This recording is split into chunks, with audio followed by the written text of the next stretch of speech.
প্রিয় শিক্ষার্থীরা আসসালামু আলাইকুম। এই ভিডিওতে আমি তোমাদের সাথে আইসিটি বইয়ের পঞ্চম অধ্যায় অর্থাৎ প্রোগ্রামিং ভাষা এই অধ্যায়ের ফ্লোচার্টের প্রতীক নিয়ে আলোচনা করব। আমার বিশ্বাস যদি তোমরা সম্পূর্ণ ভিডিওটি দেখো তাহলে অবশ্যই ফ্লোচার্টের প্রতীক চিনতে পারবে। এই ফ্লোচার্টের প্রতীক চিনতে না পারলে কিন্তু ফ্লোচার্ট অঙ্কনও করা যাবে না, আবার এই ফ্লোচার্টের প্রতীক দিয়ে যেইভাবে বহু নির্বাচনী প্রশ্নগুলো আসবে সেগুলোর কিন্তু উত্তরও করতে পারবে না।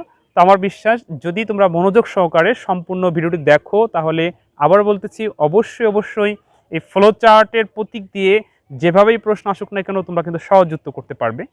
তো যাই হোক, আমি তোমাদের এখন ফ্লোচার্টের বিভিন্ন প্রতীক শেখাবো। তোমাদের আইসিটি বইয়ে ফ্লোচার্টের অনেক প্রতীক দেওয়া আছে, অনেকগুলো। তো সবগুলো আমি তোমাদেরকে শেখাবো না, আমি যেইগুলো সর্বাধিক ব্যবহৃত হয়, অর্থাৎ তোমাদের পরীক্ষায় যেই প্রতীক দিয়ে বেশি প্রশ্ন আসবে সেই প্রতীকগুলো শিখিয়ে দেবো। কারণ এখানে সব শিখালে দেখলে তো তোমরা গুলিয়ে ফেলবে, মনে রাখতে পারবে না।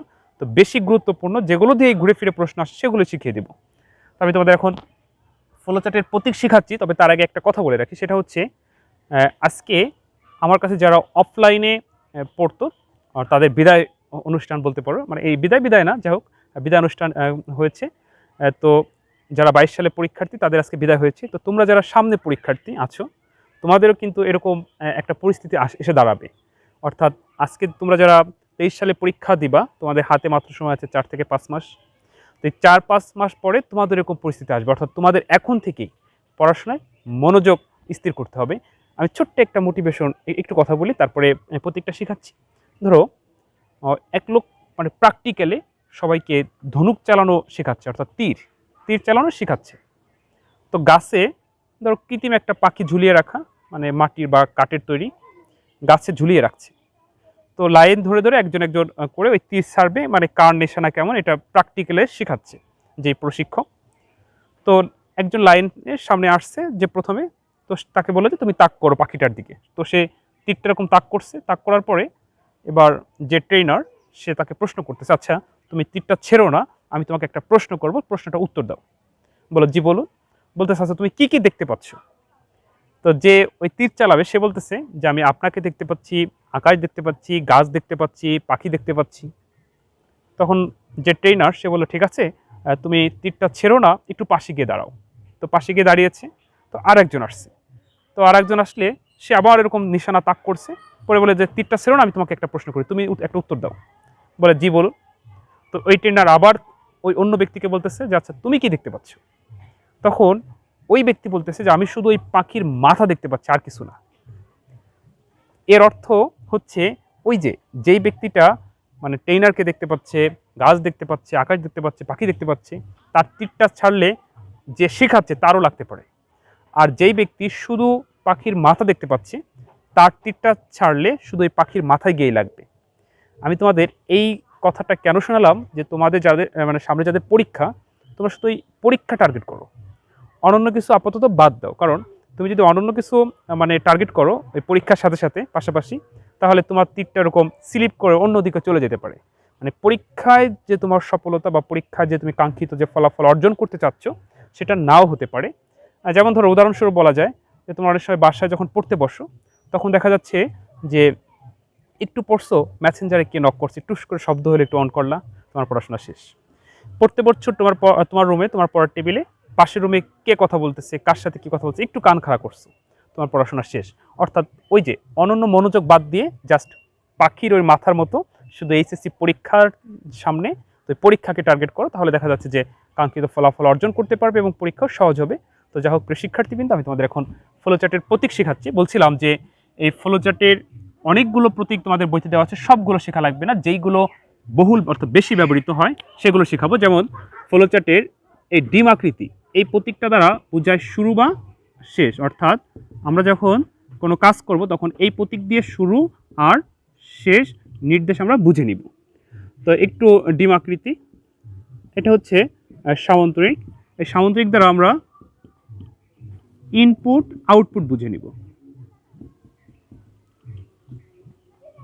ইনপুট আউটপুট আমরা বুঝে নিব, অর্থাৎ এই প্রতীকটা দ্বারা আমরা ইনপুট এবং আউটপুটের কাজটা করে নিব। তো তোমাদের পরীক্ষায় দেখা যাচ্ছে এগুলো দিয়ে বহু নির্বাচনী প্রশ্ন আসবে। কীভাবে আসবে আমি একটু পরে বোঝাচ্ছি, আমি আগে প্রতীকগুলোতে পরিচয় করাই তোমাদের। যেমন এটা হচ্ছে আয়তক্ষেত্র, আয়তক্ষেত্র কাজ হচ্ছে প্রক্রিয়াকরণ। প্রক্রিয়াকরণ। তো এই আয়তক্ষেত্র দ্বারা আমরা প্রক্রিয়াকরণ বুঝে নিব। এরপর বৃত্ত, এই বৃত্ত হচ্ছে সংযোগ, তো অনেকে সংযোগ বলবে বা কানেক্টর, যে যেটা বলো সমস্যা নেই, সংযোগ।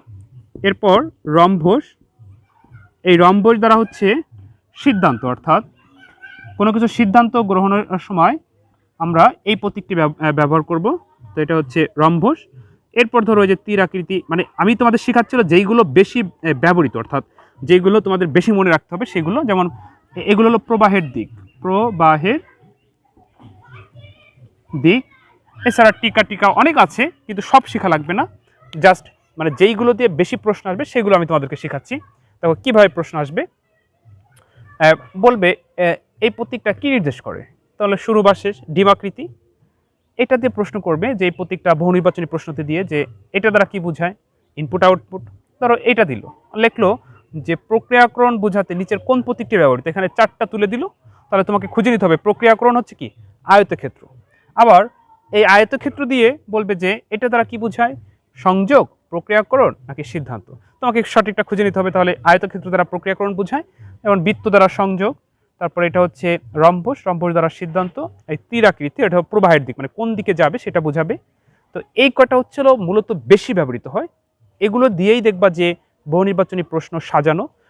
তোমাদের বইতে যদি বহু নির্বাচনী প্রশ্ন থাকে, আছে অবশ্যই, বা বিগত বোর্ডগুলো লক্ষ্য করবা, দেখবা যে এইগুলো দিয়ে মানে প্রতিটা বোর্ডে কমপক্ষে 1টি বা 2টি বহু নির্বাচনী প্রশ্ন এসেছে। অর্থাৎ জাস্ট এই কটা যদি মনে রাখতে পারো যে কোন প্রতীকের ব্যবহার কি, কোন প্রতীক দ্বারা কি বোঝায়, তাহলে কিন্তু ওই প্রশ্নগুলোর উত্তর করতে পারবে, অবশ্যই উত্তর করতে পারবে। তো তোমাদের পরীক্ষা কিন্তু এভাবে আসবে। তো আমি বলছিলাম যে আজকে হলো ফ্লোচার্টের যেই প্রতীকগুলো বেশি ব্যবহৃত হয় সেগুলোতে কীভাবে ফ্লোচার্ট করে সেটা শেখাবো, এবং এইগুলোতে কীভাবে বহু নির্বাচনী প্রশ্ন আসে সেগুলো নিয়ে একটু আলোচনা করতেছি। তো অবশ্যই ফ্লোচার্ট করতে হলে, ফ্লোচার্ট শিখতে হলে তোমাকে এই প্রতীকগুলোর ব্যবহার শিখতে হবে, যে কোনটার কাজ কি। যেমন ফ্লোচার্ট যখন আমরা করব, যেমন ধরো কোনো কাজ আমরা যখন করি তখন কি প্রথমে কি শুরু করতে হয় না, তাহলে শুরু প্রতীক হচ্ছে কি, এই যে ডিমাকৃতি। তো এখানে লিখলা শুরু বা স্টার্ট, আমি ইংরেজিতে লিখি তাহলে সহজে বুঝতে পারবো না, স্টার্ট। আচ্ছা, কোনো কিছু শুরু করলাম, শুরু করার পরে আমাদের ওই কাজটা সম্পূর্ণ করার জন্য কি প্রয়োজন, উপকরণ প্রয়োজন। তো সেই উপকরণগুলোকে কি বলা, মানে আমরা কীভাবে গ্রহণ করব, ইনপুটের মাধ্যমে। তাহলে একটু আগে বলছিলাম যে ইনপুটের ঘর কেমন, সামন্তিক। তো এখানে আমরা একটা ইনপুটের ঘর নিব, আমি জাস্ট তোমাদেরকে বোঝাচ্ছি যে কীভাবে ফ্লোচার্ট করব। ইনপুট, আচ্ছা, ইনপুটের পরে আমরা যা যা ইনপুট করলাম সেগুলোতে এখন প্রক্রিয়াকরণ করব, মানে ওই কাজটা সফল করব। তো এখন এই প্রক্রিয়াকরণ করার জন্য আমাদের যে সূত্র প্রয়োজন বা যা প্রয়োজন সেটাই প্রক্রিয়াকরণ ঘরের ভিতরে লিখব। ধরো এখানে হলো আমি কিছু সূত্র লিখলাম, যেমন ধরো যোগের সূত্র। তাহলে যোগের সূত্র কি, আর টোটাল ধরো ইনপুট ছিল এ বি, তাহলে এ প্লাস বি দাঁড়ালো। ওকে, আচ্ছা, এবার যোগ হয়ে গেল, তাহলে এখন কি আমরা এই ফলাফলটা আউটপুট মানে বের করব। তাহলে বের করার জন্য যে ইনপুট এবং আউটপুটের জন্য একই প্রতীক ব্যবহৃত হবে। তাহলে এখানে আমরা এখন আউটপুটের জন্য ওই ইনপুটের আর আউটপুটের প্রতীক একই, এটি ব্যবহার করব। তাহলে এখানে লিখলাম ধরো প্রিন্ট, প্রিন্ট টোটাল বা সাম, যে যেটা লেখো সমস্যা নাই। ওকে, আচ্ছা, এখন যখন আমরা প্রিন্ট করলাম এই কাজটা, তাহলে আমাদের শেষ হয়ে গেল। তো এখন কি আমাদের এটা ফিনিশিং শেষ করতে হবে, ওই যে বলছিলাম শুরু এবং শেষ একই প্রতীক, একটু ডিমাকৃতি। তাহলে এখানে আমরা শেষ করে দিলাম। এটা হচ্ছে দুটি সংখ্যার যোগফল নির্ণয়ের ফ্লোচার্ট। আমি জাস্ট সংক্ষেপে তোমাদেরকে একটু বুঝালাম, মানে এভাবেই তোমাদের ফ্লোচার্ট শিখতে হবে। তো মানে আমি আজকে কিন্তু ফ্লোচার্ট করা শেখাচ্ছি না, আমি হলো ফ্লোচার্টের প্রতীক সম্পর্কে আলোচনা করতেছি, অর্থাৎ ফ্লোচার্টের প্রতীক তোমাদেরকে পরিচিতি করাচ্ছি, যে কিভাবে ফ্লোচার্টের প্রতীক শিখতে হবে, ফ্লোচার্টের প্রতীক দিয়ে কীভাবে প্রশ্ন আসবে সেগুলো শেখাচ্ছি। তো আশা করি প্রিয় শিক্ষার্থীবৃন্দ তোমরা বুঝতে পারছো যে ফ্লোচার্ট দিয়ে কীভাবে প্রশ্ন আসবে এবং কীভাবে উত্তর করতে হবে। তো আমার এই চ্যানেলে ধারাবাহিকভাবে আইসিটি ক্লাস আপলোড করা হয়। তো পরবর্তী ক্লাস সহজে পেতে অবশ্যই তোমরা আমার এই চ্যানেলটি সাবস্ক্রাইব করে রাখবে। আর যারা সাবস্ক্রাইব করেছো তাদের অসংখ্য ধন্যবাদ, আর যারা এখনও করো নাই করে রেখো। ওকে, আমার এই চ্যানেলে আইসিটি ছাড়া অন্য কোনো ক্লাস বা অন্য কোনো ভিডিও আপলোড করা হয় না। তো প্রিয় শিক্ষার্থীবৃন্দ, এছাড়াও যদি তোমাদের আর অনন্য বা কোনো সমস্যা থাকে আইসিটি বই, যে কোনো সমস্যা, তোমরা জাস্ট আমাকে কমেন্ট করে জানিও, আমি যথাসাধ্য চেষ্টা করব তোমাদেরকে বোঝানোর জন্য। তো ভালো থেকো, অন্য কোনো দিন অন্য কোনো ভিডিওতে আবার কথা হবে। আসসালামু আলাইকুম।